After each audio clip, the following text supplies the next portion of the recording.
एक कथा सुनाए। दो कन्याएं थी छोटी छोटी, बहुत ध्यान से सुनना। एक राजा की बेटी थी और एक ब्राह्मण की बेटी थी। दोनों सखा थी, आपस में मित्र थी। एक बार राजा के यहां पर एक संत का आगमन हुआ, तो संत शालिग्राम भगवान की सेवा कर रहे थे। वो दोनों कन्याएं बैठ करके देख रही थीं।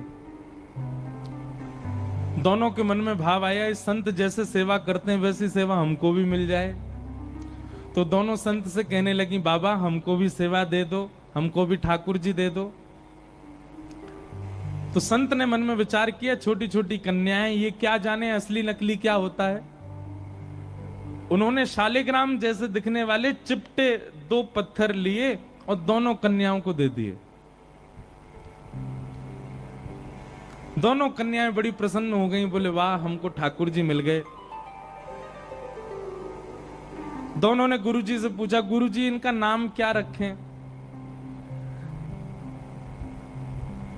तो गुरुदेव ने कहा, तुमको जो प्रिय लगे वो नाम रखो इनका। तो कन्याएं जो वो बड़े चिकने से पत्थर थे, तो एक आध बार हाथ से फिसल गए। तो एक कन्या ने कहा, बोले इनका नाम रखते हैं सिलपिल्ले भगवान। कौन से भगवान? और दोनों ने अपने ठाकुर जी का नाम रख दिया सिलपिल्ले।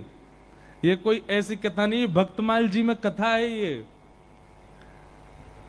तो सिलपिल्ले भगवान, दोनों कन्याओं के सिलपिल्ले भगवान हो गए।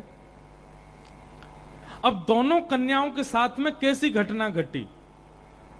तो जो ब्राह्मण कन्या थी, जो थोड़ी बड़ी हो गई, सिलपिल्ले भगवान की सेवा करती थी, उसके दो भाई थे। दोनों भाइयों में विवाद हो गया, दोनों भाई अलग अलग रहने लगे। एक दिन विवाद के कारण बड़े भाई ने छोटे भाई के घर में आकर के लूट मार करी, उसको मार पीटा और घर का सारा सामान हड़प के ले गया। उसी सामान में बहन के सिलपिल्ले भगवान भी ले गया।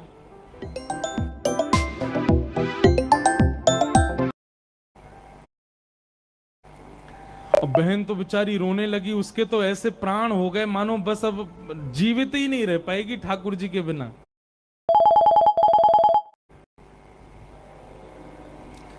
रोने लगी, भैया से कहने लगी, भैया बोला पूरा घर लुट गया, उसकी तुझको चिंता नहीं, वो तेरे पत्थर के भगवान खो गए उनके लिए रो रही है। बोले वो पत्थर नहीं है, मेरे प्राण है, मेरे जीवन है, वो नहीं मिले तो मैं प्राण निकल जाएंगे मेरे।